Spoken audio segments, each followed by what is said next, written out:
Salut Namos. On va faire aujourd'hui l'unboxing du Chronos V5. Je n'ai donc pas pu m'empêcher de vous montrer ceci avant. Houston, nous avons toujours un problème. On a ici donc le Chronos biellette qui a éclaté sur la partie avant ici. Ça m'est très rarement arrivé depuis que je roule en RC. Bon, c'est vrai, on a pu casser des boucles. La dernière fois, je crois que ça m'est arrivé, c'est sur le MT2. On a cassé ici au niveau du filet, donc Obao a changé ses rotules. Là, évidemment, c'est le même plastique qui constitue les porte-fusées et tout ça. Même les triangles, la version 2, en fait, j'ai juste plus de matériel. Il y a plus de matière sur les triangles et sur les renforts. La platine avant et le support d'aileron qui avait déjà lâché, vous l'avez vu. Mais ça, comme ça m'est jamais arrivé. Voilà, je veux dire, une biellette, je veux bien, un truc, je veux bien, mais là, on est fort. Et bien sûr, les vidéos arrivent, vous allez voir qu'il y a... L'arrêt n'est pas violent du tout, on est sur le goudron, ça glisse, tu restes accroché sur la roue, donc elle peut encore bouger, et il a tout démonté. Mais maintenant, tiens, il y a les restes des pièces d'ailleurs qui traînent aussi.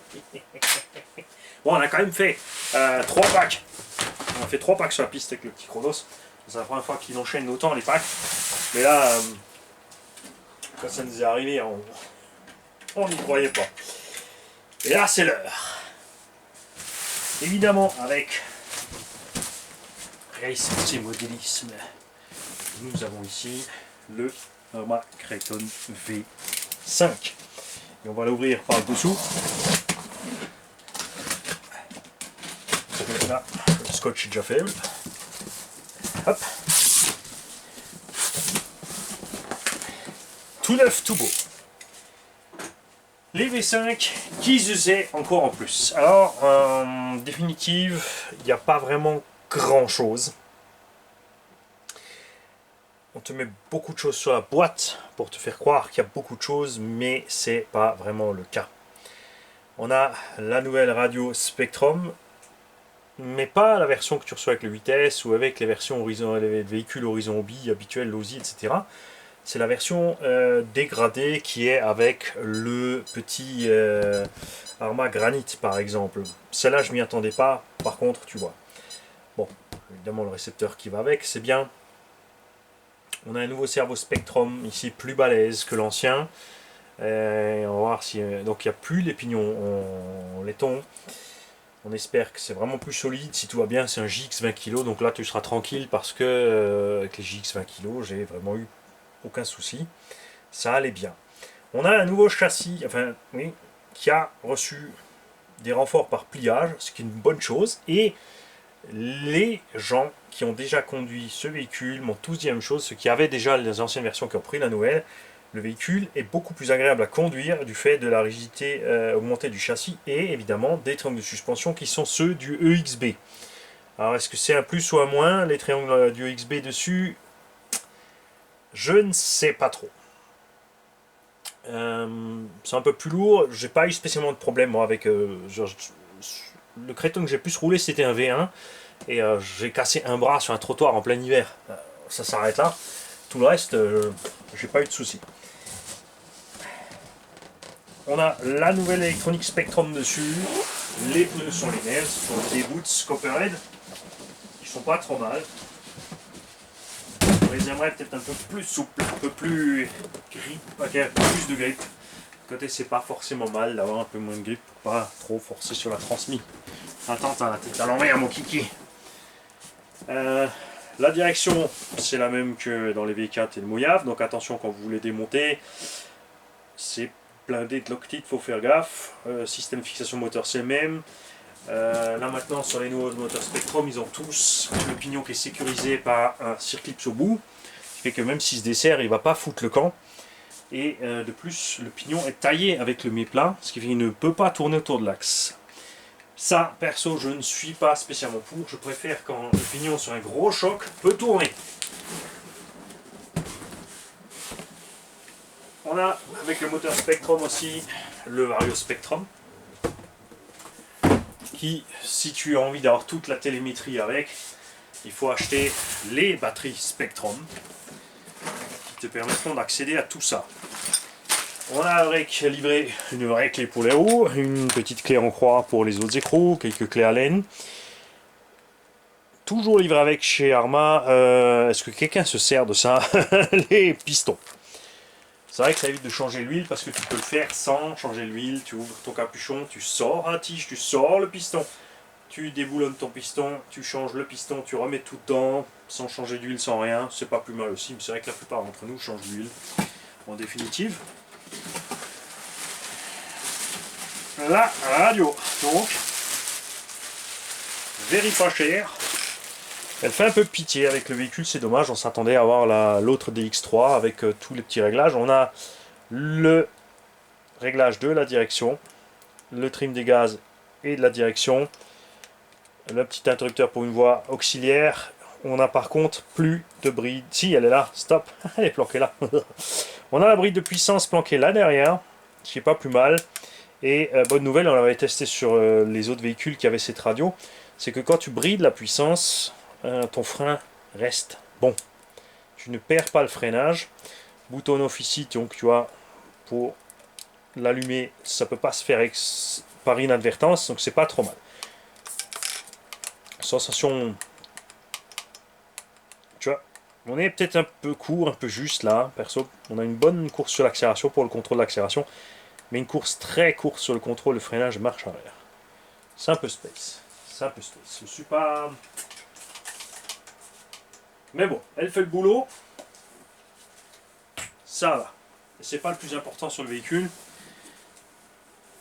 Mais on a quand même pris une grosse augmentation de prix entre les V4 et les V5 maintenant. Qui m'aurait quand même donné l'envie d'avoir la même DX3 que dans le Kraton Vitesse et les autres. Moi la télémétrie c'est pas ma tasse de thé. Donc, je m'en moque.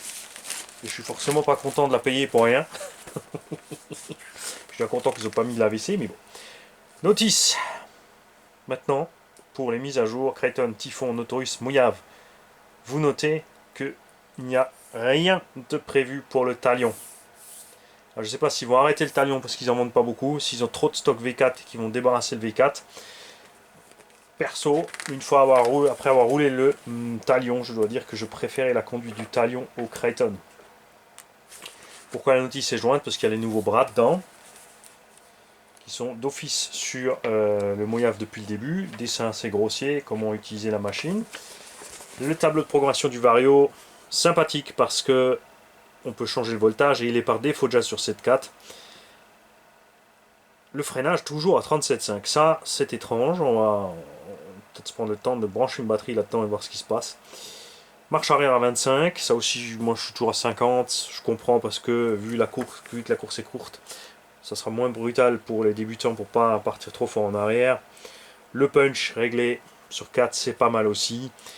Sur 1, tu perds de la reprise. Sur 9, tu as la reprise à donf. Donc si tu veux faire des figures libres, tu vas là. T'oublies pas que là, tu es très brutal sur la transmission aussi, puisqu'il balance la sauce systématiquement dès que tu touches la gâchette. Donc ça fera flipper le véhicule plus facilement. Mais ça va tirer aussi plus fort sur les hippos au moment de vouloir accélérer. Et le timing, ça c'est la chose étrange pour moi. Ce réglage de timing démentiel à 22. Alors d'un côté on te met le punch à 4, on te met le freinage soft, mais là on te met le timing de mort. En général, les moteurs sont à l'aise entre 7.5 et 11.5. Là ça commence à chauffer. Dans l'optique d'y aller cool, ça aurait été peut-être plus prudent de descendre là par défaut à 0. Mais à voir.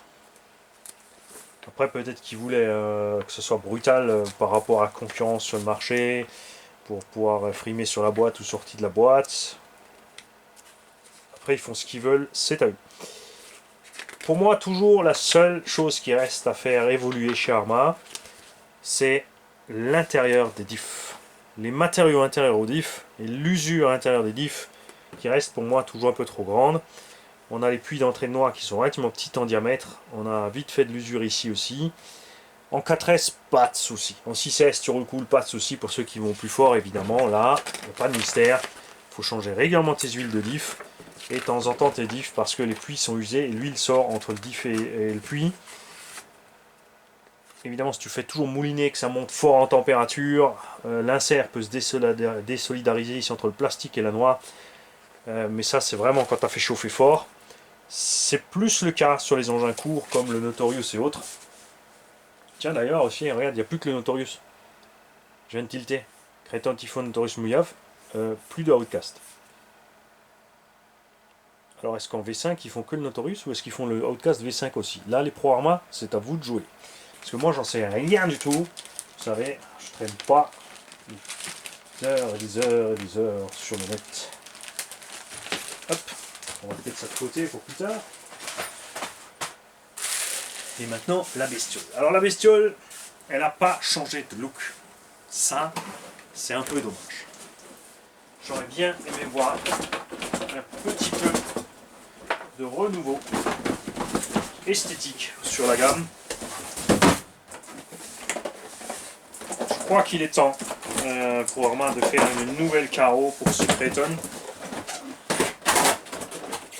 Moi, j'aimerais plus allongé sur l'arrière. Honnêtement, la découpe plus loin à l'arrière, la carreau qui passe sous l'aileron, intégré dedans, pour rallonger un peu le tout. Moi, ça me plairait bien. Suspension. Là, on est mieux. Franchement, on est mieux que ce qu'on avait sur V3, V4. J'ai l'impression que c'est différent. On n'avait pas cette sensation. On est assez réactif, un peu comme sur le XB, j'avais ça aussi. On était pas mal réactif sur les suspects. Tu vois, on est plus moelleux. À un moment, ils étaient passés sur un stade où l'arrière était... Enfin, l'avant s'effondrait systématiquement par rapport à l'arrière. L'arrière était très ferme, ce qui fait que l'engin avait un drôle de comportement de l'arrière. Et là, on est déjà mieux. Franchement, tu vois, regarde. L'engin remonte pareil avant. Il ne s'effondre pas du nez. Légèrement, quand on fait ça, sorti du carton, tu as toujours l'avant qui va aller taper sur toute marque. Hein. C'est comme ça. Tu as l'avant qui s'effondre, qui va taper au sol. Et là, ça remonte pas mal. Évidemment, comme dit, avec la batterie dedans, ça sera un peu différent. Mais c'est chouette. On a les couleurs un peu différentes, le clair. Ça change tout de suite. Hein. C'est quand même agréable. Ils ont gardé un peu le motif style XB à l'arrière, mais ils ont laissé le bleu devant. C'est chouette. Les pneus, donc pas d'évolution, mais on n'avait pas spécialement de soucis avec ces pneus. Amorto non plus, à partir du... Je ne sais plus si c'était le V3 ou le V4 qui avait déjà les tiges plus grosses, si c'était déjà sur le V3, ou s'ils avaient changé ça sur le V4 à peine. Mais moi, il me semble bien que c'est à partir du V3 qu'on était tranquille avec les suspects. Et c'est là qu'est la plus grande différence. Les triangles de la version EXB sont maintenant de série. Alors ils sont plus rigides, on va donc taper plus au niveau des portes fusées et au niveau des cellules. Au niveau des cellules, ça tiendra, pas d'inquiétude à avoir. Porte fusée, ça peut se dégoupiller, après c'est pas très grave. Tu enlèves ta rotule, tu remets ta rotule, t'es parti. Vous avez vu, ça m'est arrivé quelques fois sur le Talion quand on y allait fort. Sur le XB, ça m'est arrivé 2 fois en 10 ou 15 minutes, mais il faisait vraiment très chaud.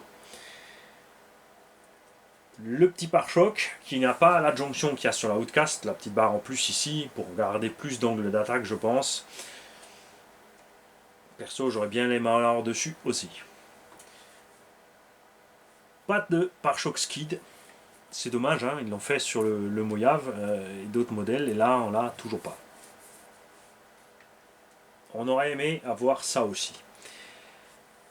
Donc les deux rainures en plus dans le châssis arrière pour le rigidifier. Globalement, on a l'impression que le châssis est mieux fini que dans le temps. C'est un peu mieux, tu as l'impression que c'est mieux foutu que sur le V4 et les autres. C'est pas mal. Donc à voir ce qui se passera sur le terrain. Même si là tu as du plastique, pas oublier que tu as une cale en alu à l'intérieur du plastique. Et voyons voir maintenant dedans.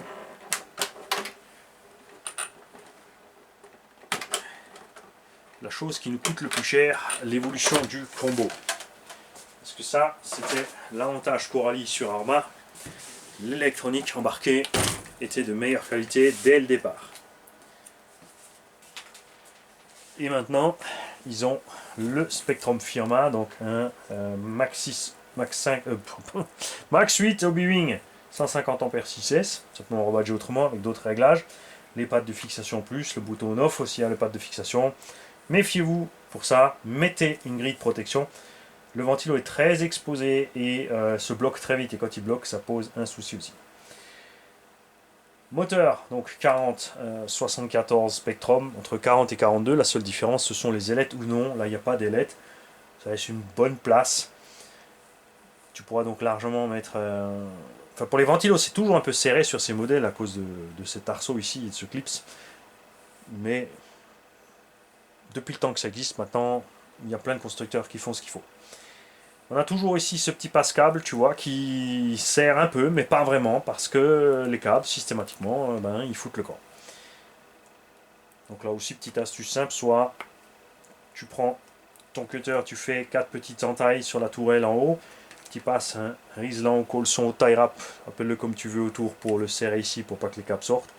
Moi, ce que j'aime bien faire, c'est percer à 1,5 et passer une vis M2 dedans, sans la serrer, hein, c'est juste pour empêcher les câbles de pouvoir sortir de là.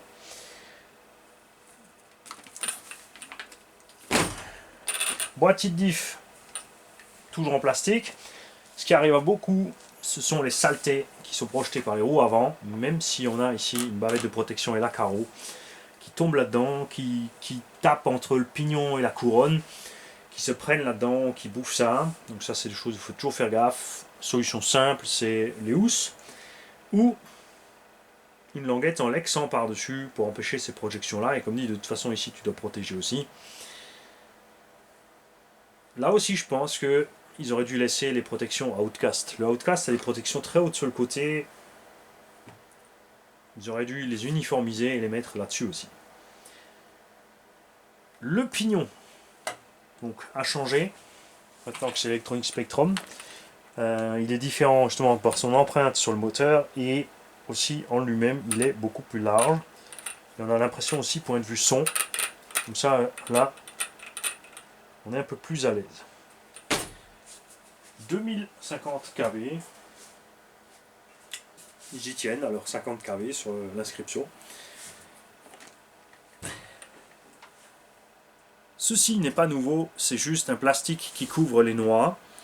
Est-ce que ça sert à quelque chose? Pas persuadé. HP il faisait déjà ça sur le Savage Flux.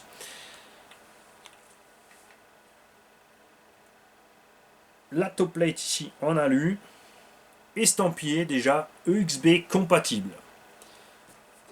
Alors c'est assez rigolo parce que si c'est pas la plaque du EXB, pourquoi écrire EXB compatible? Ne sais pas. Elle est déjà en alu, pas de raison de devoir changer. Ce qui n'est pas en alu par rapport à EXB, c'est la plaque de maintien ici de la cale de train. Ça peut arriver qu'elle se déchire. Pas très souvent. Et est-ce que c'est vraiment utile de mettre la plaque alu à la place après? À chacun de voir. Je trouve que les pièces fusibles à certains endroits sont bien, surtout si elles cassent pas trop vite. Il y a des pièces qui sont pas fusibles, quand elles cassent sans arrêt, c'est pas fusible, c'est défaillant. Là ça va. Le cerveau Spectrum, donc on verra ce qu'il vaut. La corne de cerveau qui est estampillée Spectrum maintenant. À vue de nez c'est la même. On n'a pas changé. La biellette de cerveau ici qui n'est toujours pas réglable. Donc si vous voulez faire vous-même c'est facile, vous la coupez en 3. Pas en 2. Il faut la couper. Enfin, après, t'oublies pas que ton disque a tronçonné, il enlève de l'épaisseur, mais il faut enlever un morceau forcément. Si tu coupes juste en 2, enfin, quoi que non, je dis des bêtises. Mani, tu tournes plus rond. Coupe en 2, perce à 2,5 devant derrière, tu mets un BTR M3 à l'intérieur, tu revisses ta rotule et du coup elle est réglable. Surtout que la radio n'a pas de subtrim, ce qui te permettra d'aligner bien la direction, si c'est nécessaire. C'est ce qu'on va voir maintenant. Jusqu'à présent, ça a toujours été la bête noire de ces constructions-là. Il y avait toujours un couac à ce niveau-là, rien à faire. On a toujours à l'intérieur des cellules les énormes roulements à l'intérieur côté pignon d'attaque. Plus petit à la sortie, mais ça va. Pas spécialement de problème à ce niveau-là. Donc les noix, je ne sais pas, XB qui ont des arbres assez petits de 6, on est de 8 sur la plupart des autres modèles. Donc ça s'use un peu plus vite à ce niveau-là. Je l'ai dit mais je le redis, à l'intérieur des diffs, les pièces s'usent plus vite. Ça serait bien d'avoir la qualité des éléments internes du diff vu à la hausse. J'aurais préféré personnellement avoir une amélioration sur les diffs, puisque Horizon B c'est l'OSI aussi. J'aurais bien aimé qu'ils mettent les diffs l'OSI là-dedans et qu'ils laissent tomber les bras UXB par exemple. Ça, moi j'aurais préféré, clairement. Les tourelles, eh ben, ça peut arriver d'emplier malgré qu'elles soient épaisses, parce que c'est de l'alu qui n'est pas de top qualité, c'est ce qui explique aussi le poids élevé de l'engin. Ça tord pour les gens qui vont fort, pour les sauts et autres. Ceux-là sauront s'équiper, ils savent qu'ils y vont fort, ils savent qu'il faut équiper le véhicule, hein, ils ne vont pas se plaindre. Pour les utilisateurs normaux, la machine comme elle est là, sortie du carton, est largement suffisante, et même en 4S. En 4S, évidemment, tu tires un peu plus fort de jus sur les batteries. Il y a une bride de puissance sur la radio. Achète peut-être tout de suite de quoi faire du 6S et roule bridé au début, même si évidemment tu vas être tenté de mettre le reste et qu'à un moment ça sera peut-être de trop. Mais ça, c'est à chacun de voir ce qu'il a envie de faire. Toujours la barre de liaison avant-arrière, marque de fabrique de Arrma qu'ils ont gardé. Les supports d'aileron avec le temps ont aussi évolué, sont beaucoup plus solides que les premiers. Nous verrons quand les gens auront roulé ces V5 6 mois, 1 an, ce qui se passe. Globalement, les plastiques, par contre, ont toujours l'avantage sur Coralie. Donc là, on a une électronique équivalente. On a des roulements à billes étanches maintenant aussi sur cette V5, plus comme sur la V4. Mais moi, j'étais content des roulements Arrma. Hein. Franchement, j'ai jamais eu rien à râler contre ce roulement Arrma. Ça allait très bien. Donc là maintenant on a les roulements étanches aussi. Donc au niveau roulement équivalent avec Coralie, au niveau électronique équivalent sur Coralie, le cerveau aussi. Les amortos sont pour moi mieux. Parce que les embases ici Coralie sont en plastique sous le joint. Il est arrivé à plusieurs personnes de les claquer, donc il faut acheter les options. Perso, première pour moi, j'ai cassé un anneau de fixation supérieur du jamais vu.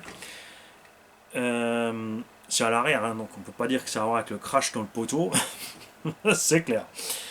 Les plastiques, toujours encore mieux.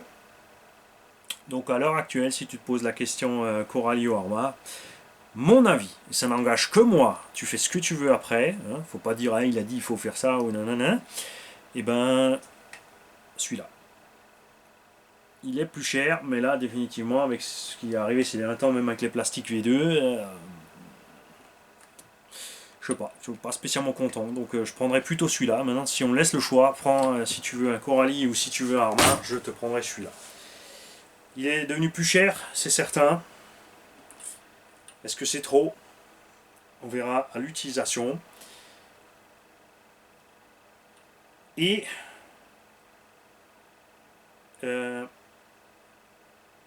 j'avais encore un point en tête que j'ai zappé. Ce que j'aime particulièrement chez Arrma, c'est toujours qu'ils pensent aux gens justement qui roulent à l'extérieur. Donc on a toujours les belles bavettes de protection, on a l'arceau sous le toit pour protéger la carreau et les plots de carreau réglables. Ça c'est un réel plus perso pour moi, pour ceux qui veulent changer le look du véhicule, mettre une autre carreau ou n'importe. C'est vraiment sympa. Ils ne sont pas obligés de le faire, ce serait beaucoup moins cher pour eux d'avoir des plots en un seul morceau, mais non, ils ne l'ont pas fait. Moi je vois ça bien. Il n'y a donc plus que l'intérieur des diffs. Là c'est Coralie qui a de l'avance, c'est clair, leurs diffs sont de meilleure qualité. Et la fourniture des pièces. Horizon Hobby, en ce moment, balance des nouvelles machines, des nouvelles machines, des nouvelles machines. Genre, dès que tu as usé ta caisse, t'en prends une autre et tu répares plus. Ça, je suis pas fan. On galère vraiment à avoir les pièces, même si beaucoup de boutiques se donnent du mal. Coucou mes puces. On a aussi toujours encore, ça aussi c'est toujours encore un mystère pour moi. Ils s'obstinent chez Arrma à mettre les condensateurs en plus sur le Vario et fixer lâchement avec les deux petits raisons sur le câble. Moi j'aime pas, ça pèse sur les soudures et il est vraiment pas utile honnêtement. C'est bien pour un compétiteur qui va rouler en 4S à tirer les perfs maximum, à délester sa batterie ou autre. Là on n'a pas besoin, on a tellement de variateurs Max 8 et de Quick Run machin qui roulent sans ça, sans le moindre problème, surtout qu'ils n'ont pas exagéré l'étagement. On a toujours encore ce fait que même avec un petit pignon, tu es juste à la limite entre taille des pneumatiques, poids de tout le véhicule emporté avec le véhicule, avec sur l'ampérage, tout ça, mais on s'en sort. Moi, évidemment, j'ai testé plein de choses, donc je peux dire je préfère choisir ça ou ça. Mais mettons-nous à la place de quelqu'un qui n'a pas le budget pour avoir 2, 3, 4 voitures, qui va en prendre qu'une seule. Qu'est-ce qu'il va choisir? Est-ce qu'il va faire le bon choix ou pas? C'est toujours délicat. Donc je peux que inviter toujours ceux qui commencent en RC à se diriger quand même vers la boutique la plus proche, voir ce qu'ils ont en stock. Et demander surtout au magasin, pas seulement les véhicules qu'il a en stock, mais qu'est-ce qu'il a en pièces en stock pour ce véhicule. Sinon, est-ce que tu peux facilement les avoir? Parce que d'avoir un détaillant en proximité, pour un débutant, c'est quand même rassurant. On a beaucoup de boutiques ces derniers temps qui se bougent énormément. Donc RC Fast Cars en Belgique, RC Race Modélisme, JMD, Action Modélisme, tous ces gens-là, vraiment, ils vont de l'avant. Ils reviennent vers l'utilisateur. C'est quelque chose qui s'était perdu à un moment donné. Et j'ai grand plaisir à avoir tous ces retours de votre part, de ces boutiques qui se bougent pour leurs utilisateurs. Maintenant, nous allons faire... Ah aussi on a toujours aussi chez Arma le pignon pour faire de la VMAX livrée avec. Ça c'est pour pouvoir frimer, pour pouvoir mettre sur la boîte 100 km/h plus ou 110 plus. Il n'y a pas besoin. Il n'y a pas besoin. Je préférais ne pas avoir ce pignon, ne pas avoir les pistons, ne pas avoir les bras et comme dit avoir une amélioration sur le diff. J'y tiens vraiment. Ça serait pas mal.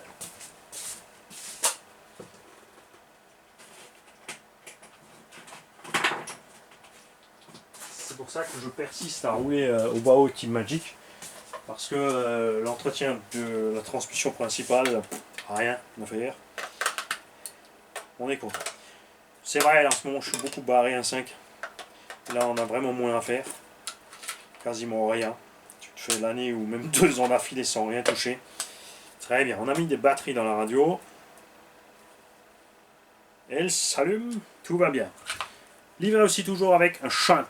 C'est-à-dire tu peux rouler avec 2 batteries 2S, 2 batteries 3S, ou une seule 4S, ou une seule 6S. Nous, on va mettre à bord une 4S 11000. Pour des raisons scientifiques, on va tout simplement, on va poser la question, est-ce que ça rentre? C'est donc ce que nous allons faire. Est-ce que cette batterie peut rentrer? Attention, elle fait 1 kg. Là, ça rigole plus. Ça va passer le poids final de l'engin à 6,5 kg. Alors, il arrivera à les emmener, que ce soit le moteur ou la transmission. Mais attention, là, si tu te gamelles, il y a bobo. Et ça ne rentre pas. Il faut vraiment forcer, ça coince à l'avant où il y a l'espèce de barre, de slide. Mais ça passe, regarde. C'est ça qui gêne, donc à la limite tu peux le démonter et te contenter d'avoir les straps. Et même la suspecte, hein. Voilà, t'as vu ça. Là elle descend grave, hein. Ça descend direct au sol. Méfiez-vous. On va prendre une batterie peut-être plus légère, hein. On va rapidement juste prendre une 3S. S'il me reste une 3S ici en prise de C5. 4S, allez. Hop. Tu vois là ça va déjà mieux. Très bien. Premier démarrage.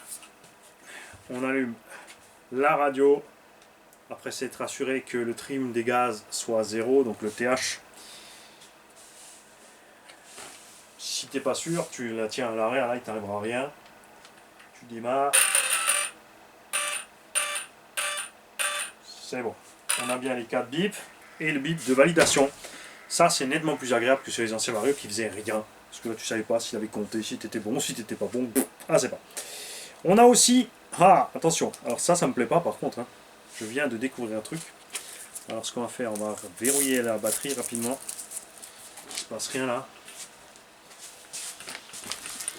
Regarde, on a sur les variateurs Spectrum un Y ici au ventilo, parce qu'il y a des véhicules qui sont livrés avec des ventilos moteurs directement. Ce câble se promène dedans, et regarde, là où il était maintenant, il peut largement aller se promener dans la transmission. Il rentre dans la transmission, donc faites gaffe, hein. Vous avez vu chez Coralie aussi on avait ce problème, je ne sais pas ce qui leur arrive en ce moment à nos fabricants, mais on n'a pas sorti un seul véhicule de la boîte depuis maintenant 8 ou 9 unboxings qui n'avait pas un pépin. Soit il manquait une pièce, soit il manquait une vis, soit il y avait un réglage complètement à l'ouest, soit il y a quelque chose qui ne collait pas avec la radio et le setup, ou ce genre de choses, câbles qui traînent. Donc c'est vraiment pas cool, j'aime pas. J'adore la suspecte, vous avez remarqué? Mani, il est content avec la suspecte.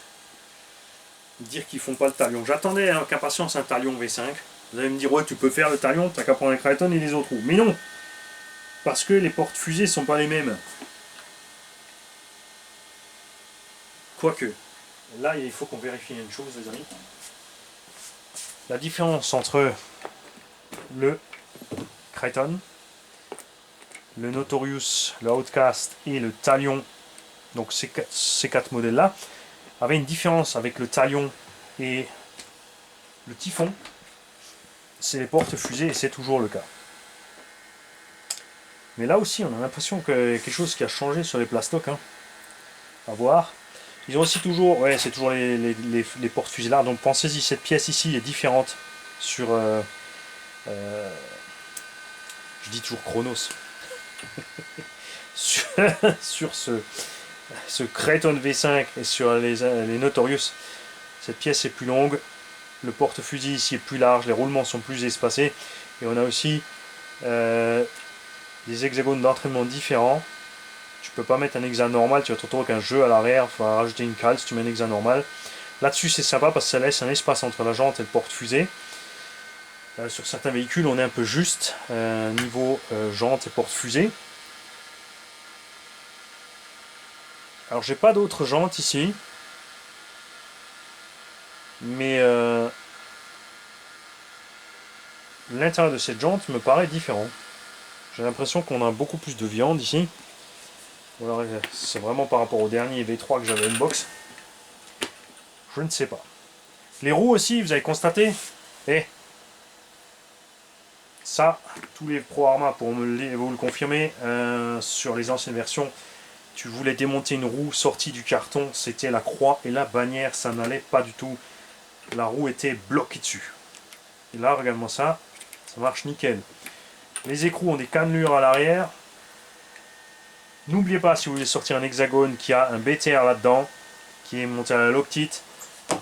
Donc vous essayez doucement de le desserrer, après avoir vérifié qu'il n'y a pas de sable à l'intérieur. Le mieux c'est la roue montée, parce que du coup tu peux être tranquille pour bosser. Si ça coince, tu démontes ta roue, tu chauffes, et tu recommences. Très bien. Sortie de la boîte. Alors, moi j'ai remis le trim à 0 avant. J'aurais dû le laisser où il était pour voir. Bon non, c'était à l'ouest, c'était à droite. Alors,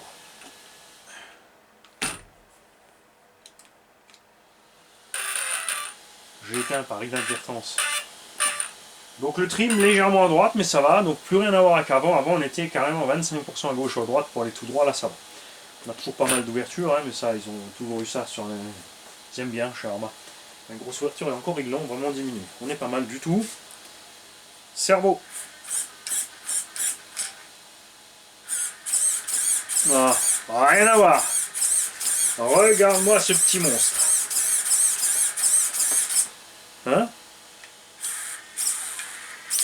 Sauf cerveau bosse bien. Alors là je peux vous dire par contre que le cerveau il danse la samba à l'intérieur du véhicule.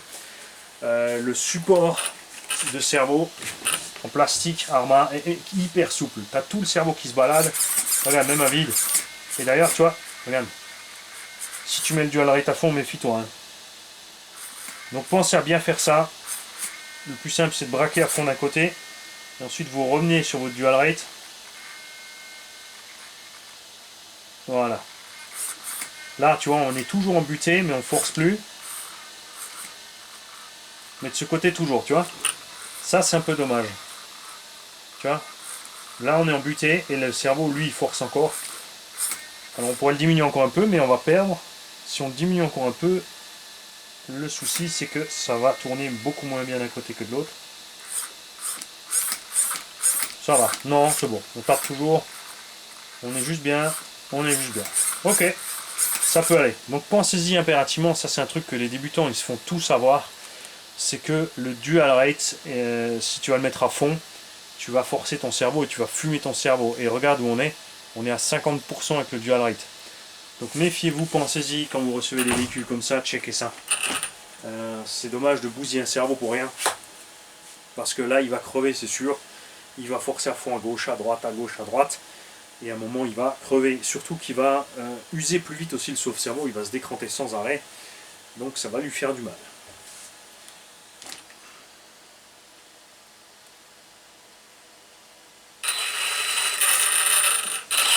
Alors on est très doux sur les gaz, regarde. Il se passe un petit temps avant qu'on parte. Hein. Tu vois, on a un peu de marge là.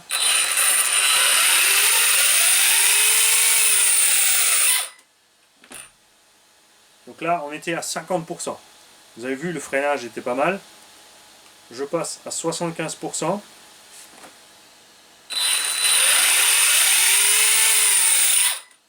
Freinage, vous avez vu, est resté équivalent. On passe à 100%.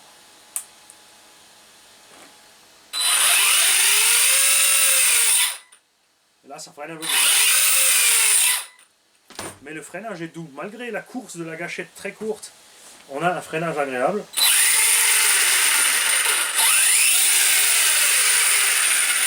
La marche arrière se passe bien aussi. Pensez aussi, alors chez le Traxxas, quand tu recules et que tu repasses la marche avant, ça freine. Là, normalement non. Donc quand tu recules, tu reclaques la marche avant. Donc fais gaffe, ne recule pas fort et ensuite tu veux repasser la marche avant pour freiner ou partir fort sur deux roues. Ça marche pas, tu inverses le sens de rotation immédiat du moteur, tu lui fais du mal. Donc ça faut faire gaffe. Maintenant je vais revenir à 50%. On est pas mal, hein. Franchement, c'est sympa. Alors, on va faire autre chose au niveau de la douceur de démarrage. J'y vais tout cool. Part comme une crème. Les marches arrière, est-ce qu'on peut être cool sur la marche arrière?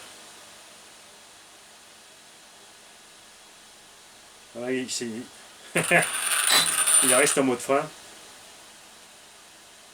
Donc quand c'est en mode frein, il faut appuyer une fois à fond, il faut enfoncer le frein à fond. Et ensuite tu peux repartir en marche arrière. Pas mal.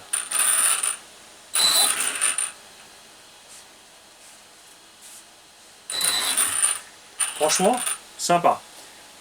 À tester sur le terrain impérativement, c'est clair, mais ça m'a l'air pas dégueu du tout. Et donc là vient aussi la question EXB ou non.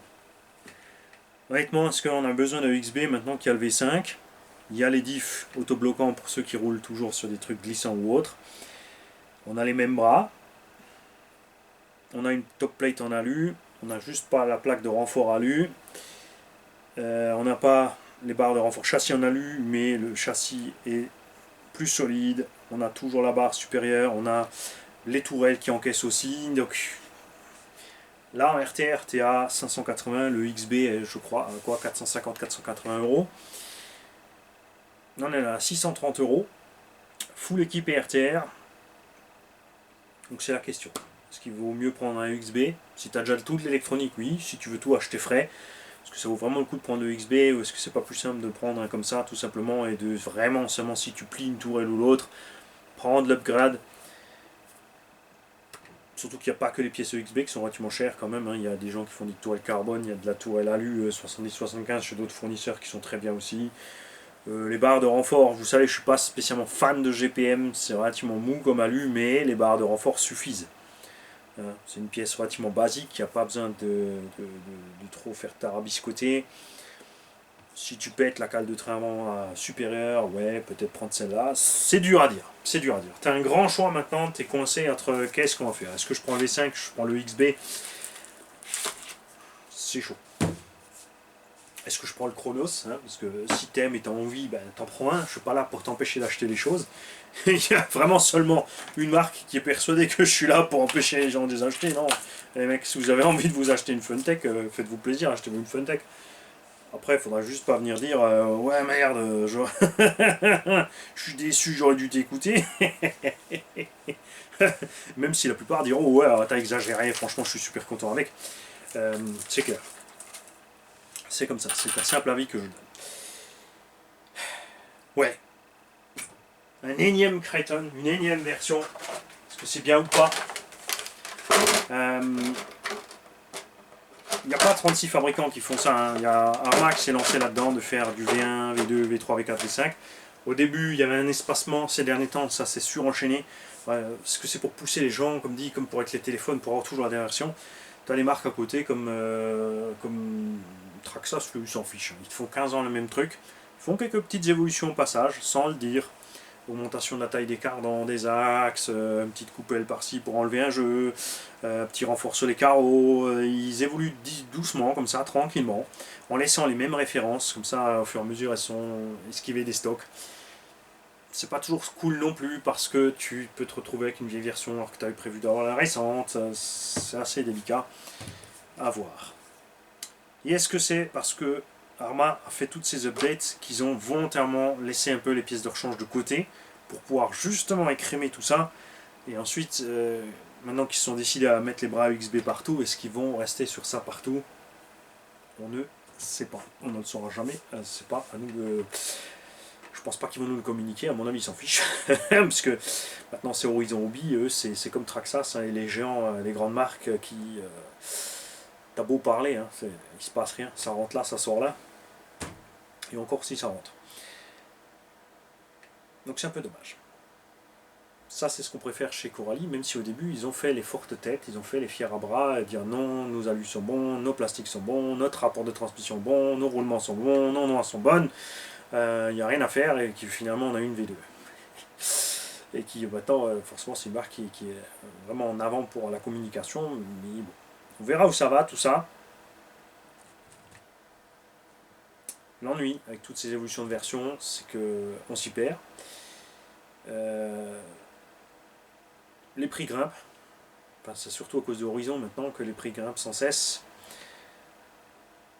Donc il y aura une petite bataille à ce niveau-là au niveau des prix. Certains diront ouais mais celui-là il est quand même presque 100 € moins cher, je préfère prendre celui-là et casser de temps en temps une pièce. Il y en a d'autres qui diront bah, je préfère mettre les 100 € de plus et pas toucher ma caisse et rouler.